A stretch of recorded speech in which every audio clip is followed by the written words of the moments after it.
My name is Reed Blinn of Newmark Grubb Knight Frank. We have a tenant representation team providing commercial real estate services in the Philadelphia region. Today I'm very pleased to welcome Bill Butler, founder and CEO of Journey Sales, for our Citybizlist interview. Welcome, Bill.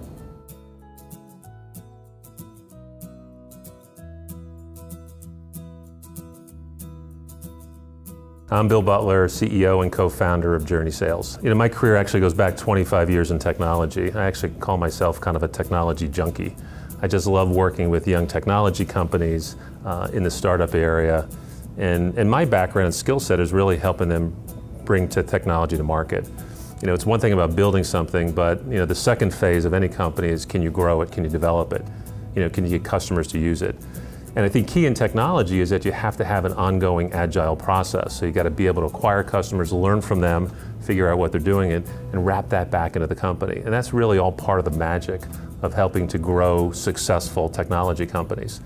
So yeah, I've done this across CRM, social networking companies, iPipeline, which is an Exton-based insurance technology company, and other spaces. So I've seen just about everything in technology. We've IPO'd companies. We've sold them to private equity firms, sold them to corporate buyers, some with phenomenal exits, some with just okay exits, but I've seen the gamut of success and failures in the tech industry. Well, I was lucky enough that one of the first technology companies I did, it was back in 1993, was a company called Documentum. So I was the first person on the street selling the product. There was 12 engineers out in Silicon Valley. 10 years later, we were doing $400 million in revenue. We went public and sold it to EMC.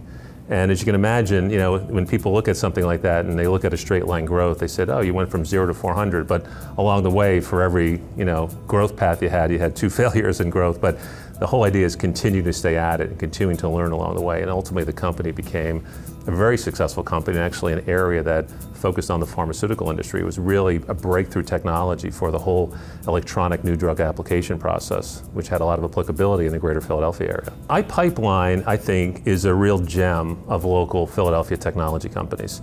When I got involved, along with the investors, New Spring Capital, actually Fidelity Investors got involved too. Tim Wallace, the CEO, I was the president. We built out a team of some really great technologists. And it was taking something that, I hate to call it a mom and pop operation, but it was kind of run within an industry. It had a lot of great domain knowledge, but hadn't yet capitalized on this whole emerging cloud area. So we really tried to build a set of cloud services for the insurance industry and really focused on solving some really unique problems in the industry. And it really took off. iPipeline continues to grow and thrive today. I think it has continued growth path ahead of it. It was bought by a private equity firm that really saw the value in that management team and that organization, and they're continuing to add more and more to it. We founded Journey Sales really with the singular purpose to build a technology that could help sales reps sell more effectively. If you think about the way sales is done today, and there were some recent statistics put out by Miller Heiman and CSO Insights that talked about, over the last 5 years, sales performance across all industries has continued to degrade. And it's harder and harder for sales reps to make their quota. And the issue isn't that sales reps are just getting bad at what they're doing. The issue becomes is that customers aren't engaging the way they did before. So customers aren't responding to emails and phone calls. And a lot of the things that traditionally worked in the past, don't work today. So when we founded Journey Sales, we actually took the idea and said, if we want to build a tool to help sales reps sell, we actually first and foremost have to build something that makes it easier for buyers to buy. If you make it easy for buyers to buy, ultimately sales reps will go wherever the customer is. So that was the whole idea. That was really the design behind Smart Rooms, is first and foremost, make it a tool that is easy for buyers to buy. So if you think about the buying research today, they say on average there's 6.8 decision makers on any B2B purchase. And those are just the decision makers. For every decision maker, there's an influencer behind them. So you're talking about north of 10 people that get involved in a decision. And these decisions are complex, they take time. And in many cases, our customer coach, can't rally the support they need internally to get the deal done. So this gives them an ability to work together, to self-educate, to work with their team independently.